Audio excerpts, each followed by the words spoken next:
من يهده الله فلا مضل له ومن يضلله فلا هادي له ونشهد أن لا إله إلا الله وحده لا شريك له ونشهد أن سيدنا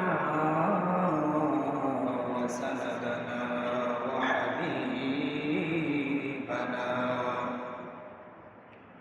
وحبيب ربنا وطبيبنا وطبيب قلوبنا ومولانا محمدا عبده ورسوله أرسله الله تعالى بالحق بشيرا ونذيرا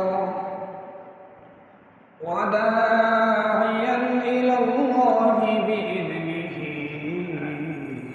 وسراجا وقمرا منيرا أما بعد فأعوذ بالله من الشيطان الرجيم بسم الله الرحمن الرحيم قل إن صلاتي ونسكي ومحياي ومماتي لله رب العالمين إن الله وملائكته يصلون على النبي يا أيها الذين آمنوا صلوا عليه وسلموا تسليما اللهم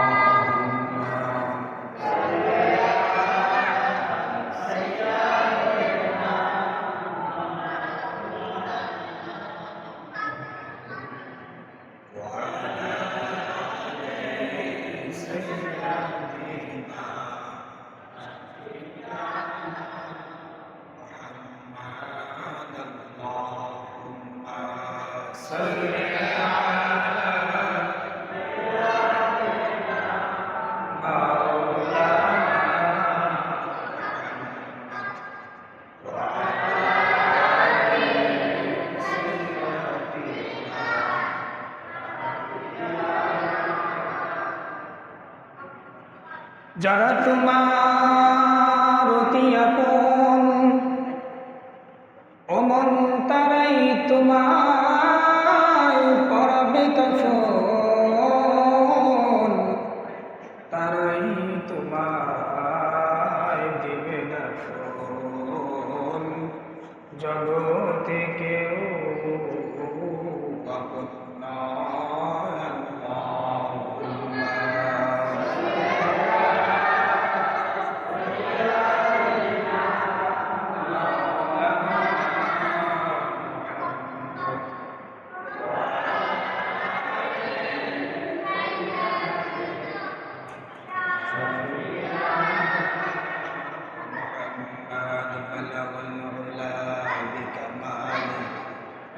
كشف الدجى بجماله حسنت جميع خصاله صلوا عليه وآله الحمد لله সকল প্রশংসা একমাত্র মহান আল্লাহ পাক রব্বুল আলামিনের, যে রব্বুল আলামিন আমাকে আপনাকে আমাদের সকলকে সুস্থতার মতো নিয়ামত দান করেছেন। আল্লাহর ঘর মসজিদে এসে বসবার তৌফিক দিয়েছেন। সকলেই অন্তরের অন্তরস্থল থেকে শুকরিয়া আদায় করে আলহামদুলিল্লাহ।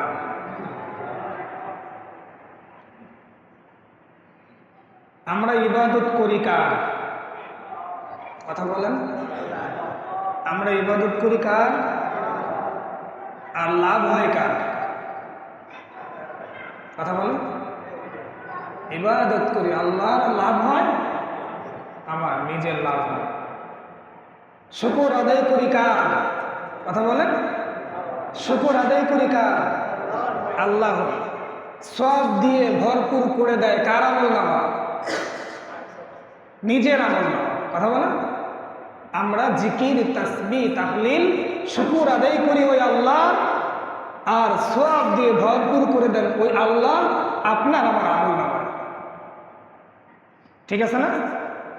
তাহলে শুকরিয়া জ্ঞাপন আর আল্লাহর গোলামের সাথে সম্পর্ক আর পরিচয় পরিচিতি বাড়ানোর দরকার আছে না নাই?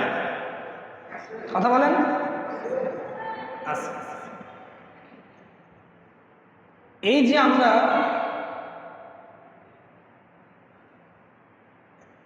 যারা বিদেশে যাইতে চাই, বিদেশে যাওয়ার জন্য আমার আপনার একটা প্রস্তুতির ব্যাপার আছে, আছে না নাই? প্রথম প্রস্তুতি হলো, আপনি আমি তো বাঙালি, আমরা বাংলা ভাষা জানি। আমরা কি জানি? আমরা বাংলা ভাষা জানি। এখন আমরা বাংলা ভাষা জানি, এই বাংলা ভাষা আমি যে দেশে যাব ওই দেশে যদি বাঙালি আরো দুই একটা থাকে, তাইলে না হয় আমার বাংলা ভাষা ওখানে কাজে দেবে, ঠিক না?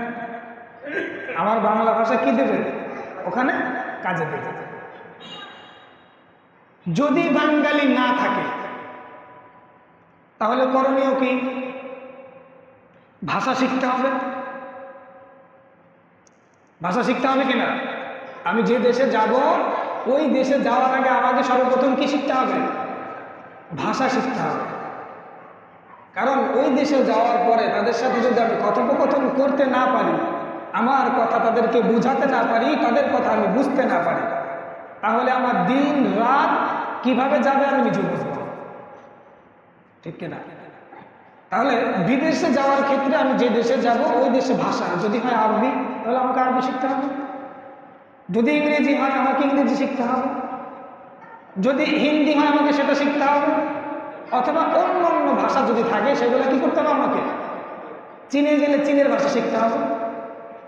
যদি শিখতে পারি তাহলে আপনি ওই দেশে গিয়ে কি করতে পারবো? তাদের সাথে কথোপকথন করতে পারবো। আমার চাহিদা, আমার মনের অনুভূতিটা আমি তাদেরকে কি করতে পারবো? প্রকাশ করতে পারবো।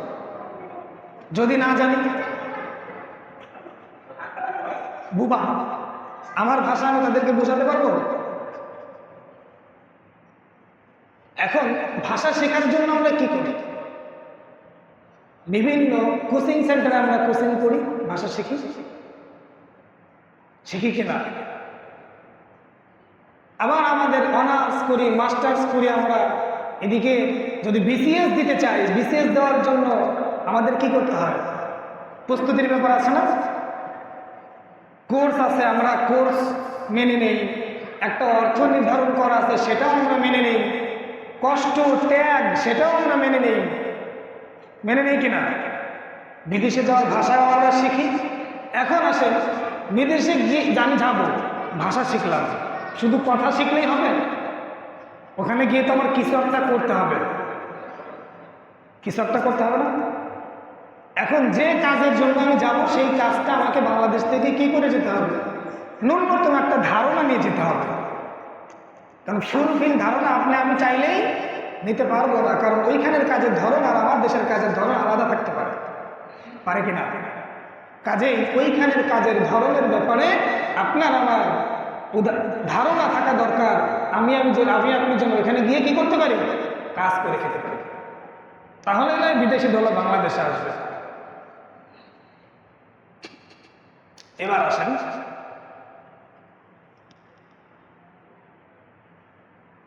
আপনি আমি দুনিয়ার প্রস্তুতি,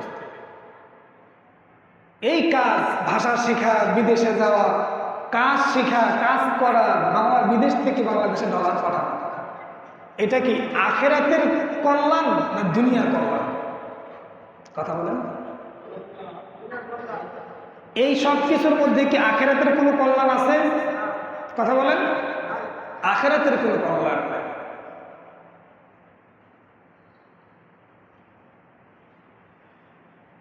আল্লাহ পাক রব্বুল আলামিন তার বান্দা বান্দীদেরকে বলতেছে, ও আমার বান্দা, আমি আল্লাহ তোমাদেরকে জন্মের পর থেকে জীবনের যতটা সময় তোমাদেরকে আমি হায়াত দান করেছি, সবটুকু সময় আমি আল্লাহ তোমাদেরকে অসংখ্য অগণিত নিয়ামত দান করে রেখেছি। যেই নিয়ামতের দরুন তোমাকে কোনো বিল পে করতে হয় না, যেই নিয়ামতের দরুন তোমাকে কোনো জরিমানা গুনতে হয় না, যেই নিয়ামতের দরুন তোমাকে কোনো খেসারত দান করতে হয় না, খেসারত দিতে হয় না। বান্দানে হাজার হাজার নিয়ামত আমি বান্দা তোমাদেরকে দিয়ে রেখেছি, যে নিয়ামতের জন্য আমি আল্লাহ কোনো প্রকার বিল তোমাদের থেকে নেই না। দুনিয়া দুনিয়া করে দুনিয়ার সমস্ত কাজ কর্ম মেধা খাটিয়ে খাটিয়ে, তীক্ষ্ণ মেধা দিয়ে আস্তে আস্তে সুন্দর করে প্ল্যান সাজাও বান্দা, দুনিয়াতে দুনিয়ার লাইনে কিভাবে অগ্রসর হওয়া যায়, দুনিয়ার লাইনে কি করে পাশের বাড়িওয়ালা থেকে আমার বাড়ির মর্যাদা বেশি হয়, কি করে আমার সম্মান মর্যাদা বেশি হয়, কি করে দুইটা টাকা বেশি ইনকাম করা যায়। বান্দা দুনিয়ার জন্য তোমার মেধা ভালোই কাজ করে, কিন্তু আমি আল্লাহর জন্য তোমার নির্ধারিত কোনো সময় আমি আল্লাহর জন্য নাই। তুমি বিদেশে যাইবা, বিদেশে যাবার জন্য ভাষা শেখো, কাজ শেখো, সেখানে গিয়ে কাজ করে খেতে হবে। বান্দারে কত সময় ব্যয় করো, কত অর্থ ব্যয় করো, কত মেধা ব্যয় করো, কিন্তু বান্দারে আমি আল্লাহর কোরআন শেখার জন্য তোমার মেধার মধ্যে ন্যূনতম কোনো সিদ্ধান্ত নাই। বয়স হয়ে যাচ্ছে, আজরাইল পিছনে পিছনে ধাওয়া করে বেড়াচ্ছে, কখন জানে আজরাইল মালিকের হুকুমে রুহের উপরে থাপা দেয় আর রুহটাকে বের করে নিয়ে যায়। তার নির্ধারণ করার কোনো সময় নাই, শুধুমাত্র মালিক জানেন কখন সেই সময়টা আসবে। আপনার আমার অন্তরের মধ্যে দেওয়া নাই, যেখানে দেওয়া নাই কখন আজরাইল হাজির হবে। আল্লাহ পাক বলতেছে, বান্দারে তোর হায়াতের জিন্দেগির সময়ের মধ্যে তোর বিবির জন্য সময় হয়, তোর সন্তানের জন্য সময় হয়, আত্মীয় স্বজনদের জন্য সময় হয়, অনুষ্ঠান করতেছ, দুনিয়ার সমস্ত কার্যক্রম সুন্দরভাবে আঞ্জাম দিচ্ছ রে বান্দা, কিন্তু আমি আল্লাহর জন্য তোমার জীবনে কোনো সময় নির্ধারণ করা নাই। জীবনের অনেকটা সময় অতিবাহিত হয়ে গেছে, কুরআনুল কারীম তেলাওয়াত করতে পারি বিশুদ্ধভাবে, যতগুলো মুসল্লি আমরা হাজির হয়েছি, যদি হাত উঁচা করানো হয় যে কুরআনুল কারীম বিশুদ্ধভাবে তেলাওয়াত করতে পারেন কে কে? লজ্জায় অনেকের চেহারা লাল হয়ে যাবে, মলিন হয়ে যাবে, মাথা নিচু হয়ে যাবে।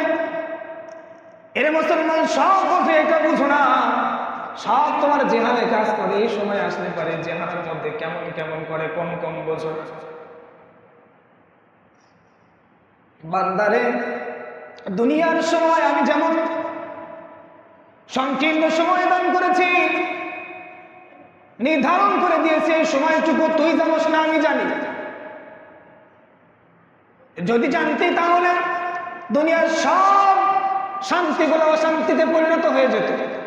যদি কেউ জানতে আজরাইল কখন হাজির হবে, দুনিয়ার সব ব্যস্ততা সব কিছু নষ্ট বিনষ্ট হয়ে যেত। কিন্তু আমি আল্লাহ তোর মরণটাকে সিক্রেট রেখেছি, কখন হবে শুধুমাত্র আমি আল্লাহ জানি, তাছাড়া আর কেউ জানে না। এই সিক্রেট রাখার মাধ্যমে আমি আল্লাহ তোমাদেরকে এমন একটা উপহার তোমাদের জন্য রেখে দিয়েছি। বলে কেমন উপহার? দুনিয়া এবং আখিরাতের সব কিছু থেকে শ্রেষ্ঠ উপহার। আল্লাহ পাক রব্বুল আলামিন আমাদেরকে কোনো দিক থেকে আমাদেরকে ছোট করেন নাই, আমাদেরকে কোনো দিক থেকে সুবিধা থেকে বঞ্চিত করেন নাই। বানিয়েছেন বিশ্বনবী জনাবে মুহাম্মদুর রাসূলুল্লাহ সাল্লাল্লাহু আলাইহি ওয়াসাল্লামের উম্মত বানিয়েছেন। কঠিন কঠিন সময়গুলোতে বিশ্ব নবীর পরিচয় আমাদেরকে আমাদের আযাবগুলো সহজ করে দিয়েছেন। আখিরি পয়গম্বর তার উম্মতেরা জান্নাতে যাওয়ার আগে আর কোন নবী রাসূল জান্নাতে যাবে? সুবহানাল্লাহ বলেন। সুবিধা দেশে কি দেশে না? দেশে কি দেশে না? বিশ্ব নবী জনাবে মুহাম্মদুর রাসূলুল্লাহ সাল্লাল্লাহু আলাইহি ওয়াসাল্লাম তার অনুসারীদের জন্য ওই যে গত কয়েক জুমা আগে আলোচনা করেছিলাম, হাউজে কাউসারের পানি দান করবে, পানি পান করাবে। কাদেরকে পান করাবে? যারা নাকি রাসূলুল্লাহর সুন্নাহকে জবাই করে নাই, রাসূলুল্লাহর সুন্নাহকে জিন্দা করেছে, সুন্নাহের উপর আমল করেছে, জীবনটাকে চালাইছে। রাসূলুল্লাহর শান মান মর্যাদাকে যারা উঁচু করেছে, শুধুমাত্র তারাই হাউজে কাউসারের পানি পান করতে পারবে। যারা নাফরমানির সাথে জড়াইছে, নাফরমানি করেছে, ফেরেশতারা তাদেরকে লাঞ্ছনার সাথে ধাক্কা দিয়ে দূরে দূরে সরাইয়া দেবে। ও মুসলমান, এখনো সময় আছে।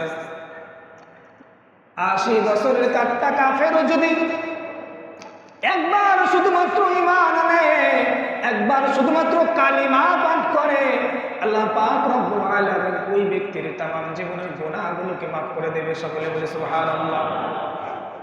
আর আপনি আমি তো আখিরি পয়গম্বরের উম্মত, মুসলমান, কিন্তু দুর্ভাগ্য নাফরমানির সাথে জড়াইছি, শয়তানের অনুসারী হয়ে গিয়েছি। শয়তান যেটা বলে ওটাই আমরা করি। কোন আলেমের কথা ভালো লাগে না, শুনতে মনে চায় না, কলিজার মধ্যে লাগে, আঘাত লাগে, খারাপ লাগে, জিদ তৈরি হয়। ও মুসলমান, আমার প্রতি আপনার জিদে বিন্দু পরিমাণ কোনো উপকার নাই। এমন ক্ষতি বয়ে আনবে যে ক্ষতি দুনিয়াতেও ধ্বংস, আখিরাতেও ধ্বংস। রাসূলুল্লাহর আদর্শ এমন আদর্শ ছিল যে আদর্শে কাফের মুশরিকরাও দিনের পর দিন এক এক করে ঈমান এনেছে, আর কালিমা নসিব করেছে, ইসলাম গ্রহণ করেছে। ঘটনা জানেন না? ঘটনা জানেন? রাসূলুল্লাহর আদর্শ দেখে কাফের মুশরিকরা ঈমান এনেছে, কালিমা পাঠ করেছে, মুসলমান হয়েছে। ওই রাসূলের আদর্শ আপনার আমার জীবনে ঢোকানো যাবে তো ইনশাআল্লাহ? সকলে বলি ইনশাআল্লাহ। আমাদের সকলকে বুঝবার এবং আমল করার তৌফিক দান করুন, সবাই বলি আমিন। পবিত্র কালামুল্লাহ শরীফ তেলাওয়াত শিখব, হাত উঁচা করাবো না, অপমান করব না। আপনাদের কাছে অনুরোধ রাখবো, যারা কালামুল্লাহ পড়তে না শিখেছি বিশুদ্ধভাবে তার তেলের সাথে, তারা কালামুল্লাহ শরীফ শিখবো তো ইনশাআল্লাহ? সকলেই বলে ইনশাআল্লাহ।